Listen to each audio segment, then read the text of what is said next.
So I've come out today to an incredibly vague location. You can see behind me here the wonderful Thirlmere, which is a reservoir here in Central Lakes, just north of the Central Lakes I suppose. And it's the reason I wanted to come here really, well, two reasons. Firstly, out of all the sort of main lakes in the Lake District National Park, this is the one that I've probably explored the least.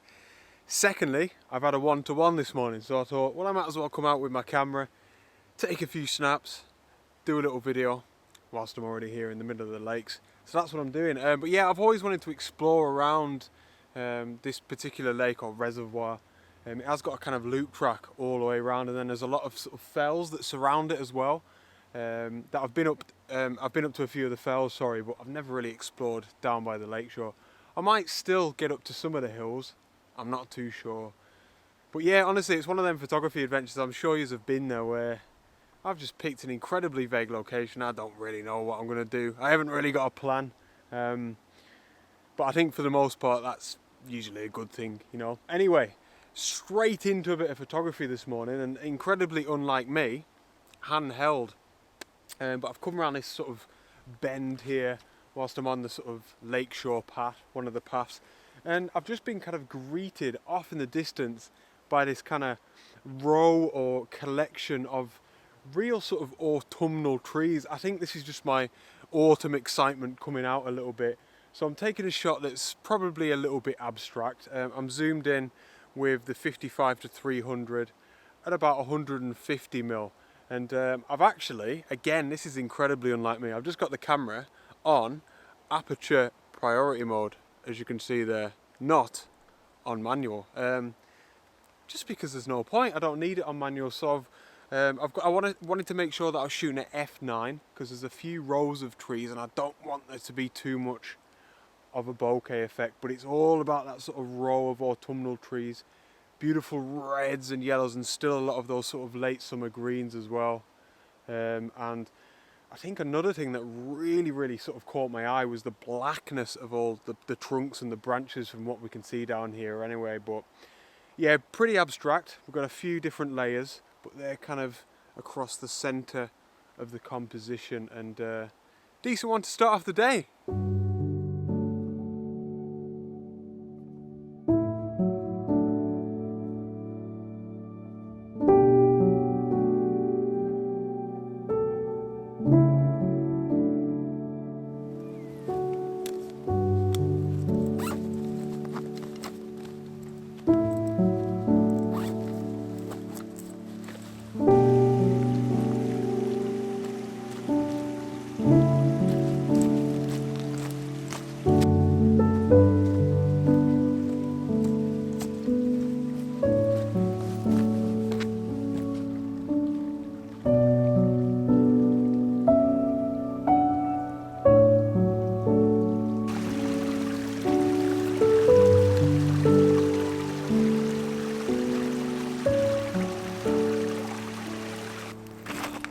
So I was reading in the Photographing the Lake District sort of guidebook, which is absolute quality by the way. I'll link it in the video description below if you'd like some locational help in the lakes and even compositional help. But yeah, it says in that book that this area, the wider area, let's say Thirlmere Valley, is really reminiscent of Canada and Scandinavia. And in some strange way, as somebody that's been to both, it really does feel, it definitely feels a little bit like Canada. I'm not really too sure why, but yeah, it definitely feels different to the other lakes in the Lake District. It's probably all the pine trees, to be honest. There's a lot of beautiful, really big pine trees that are all sort of spaced out. Of course, we haven't got the vastness of Canada, but yeah, it just kind of feels like it. I don't know. If you're from Canada or Scandinavia, perhaps, you probably think I'm a lunatic. Nevertheless, I'll tell you what guys, it is beautiful even on such a flat day. I'm finding it pretty inspiring. I think in really nice conditions, this could be an absolute gold mine of a place for landscape photography. But I'm enjoying exploring this particular shoreline. As you can see behind me, there's an island and things like that, sort of wooded island, and it looks as if the shoreline is going to get even nicer. A couple of little ducks there. Yeah, and I'd like to get a few more photographs, of course. So, let's crack on.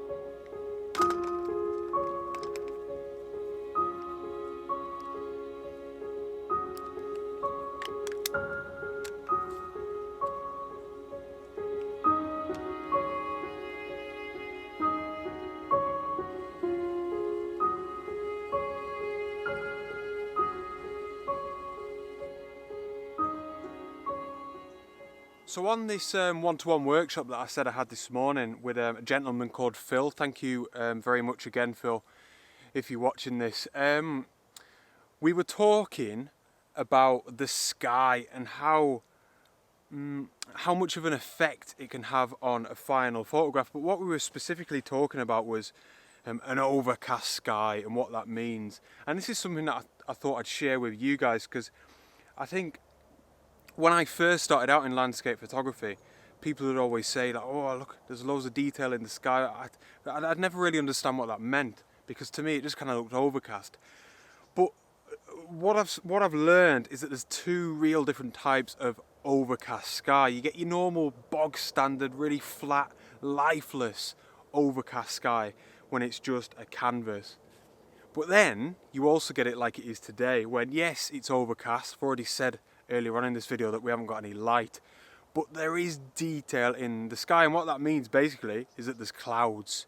All right, so we've got all different shades of greys and whites and blacks, and honestly it's something that I've really learned to appreciate, especially here in the Lake District, because you know it's like this pretty often, just overcast, but it's a nice overcast. You know, it's a sky that we as landscape photographers, we can still work with. There's life up there, there's detail, there's texture. And I just thought that was really interesting. I wanted to share that with you guys, because like I said, that was something that I always struggled with at first. Basically, if it's overcast, but there's clouds instead of just a big canvas at the top, it's good. It's something that we can work with. So that's exactly what I'm trying to do here. So you can see I'm set up, and you can see just there, we've got the remote shutter on. 15 stop neutral density filter on the front, the Nissi filter, and I have got a super long exposure, especially by my standards. I'm using this actually Nissi app as well, which is currently saying 7 minutes and 59 seconds remaining. But yeah, it's about 14-minute long exposure, and you can see the basis of my composition here. We've got this one rock here that's just acting as a nice anchor. I'll just say now, you know, it's not amazing, this composition. I'm not expecting it to be the best photograph in my portfolio, let's say, but you know, I think it's going to be nice, and like I say, I'm really trying to make the most of that sky, and more importantly, I'm hoping that this image will show to you guys what we can do with a sky like this. It's super interesting. So yeah, we've got this nice rock here that's anchoring the photograph. We've got the polarizer on the front as well, which is of course getting rid of as many reflections as I can without too much sunlight. And then right off in the background, we've got the sort of Blencathra range up there, just to the sort of east of Keswick, which is nice. And then we've got over this side, we've got Raven Crag, and then this is balanced quite nicely with a couple of peninsulas on the right hand side. But what I do like about this, and I'd like you to look at this when I show you the image, is I feel like this rock, which yeah, it's just a random rock at the end of the day, but it complements Blencathra, the mountain range off in the background, quite well. So I've tried to position the rock deliberately in the centre of the frame, and so that it's underneath Blencathra, and you'll see it almost kind of mimics the shape of it, a little bit of symmetry. But apart from that, nice and simple, shooting at f11, so we have a nice even focus throughout the image. I think I knocked my ISO up to 160 just because I didn't want to sit here for about 20 minutes. 14 minutes was my limit.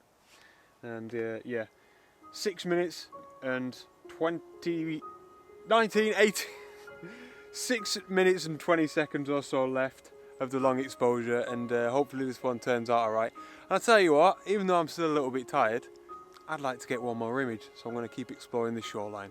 Hope you like this one.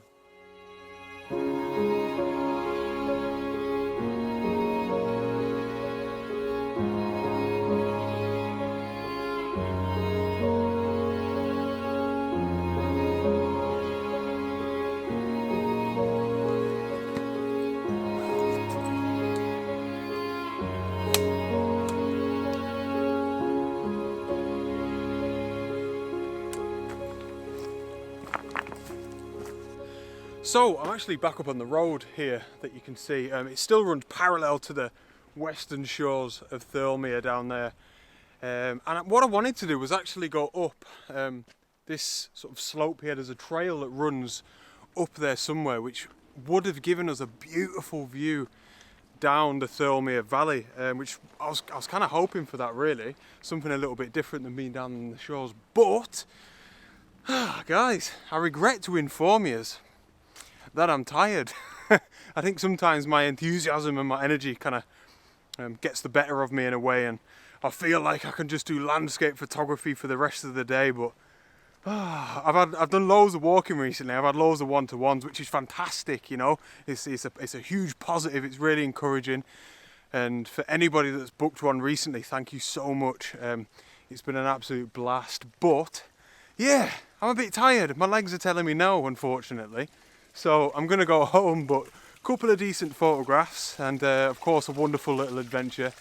And yeah, thank you all as always so much for tuning in. And please give the video a like. As always, if you have a quick second, it really does help out my content. And if you want to book me for a one-to-one, click the link up in the corner or down below in the video description. Still got a fair bit of availability for October onwards and beyond. But yeah, cheers guys, and I shall see yous on the next adventure. Out.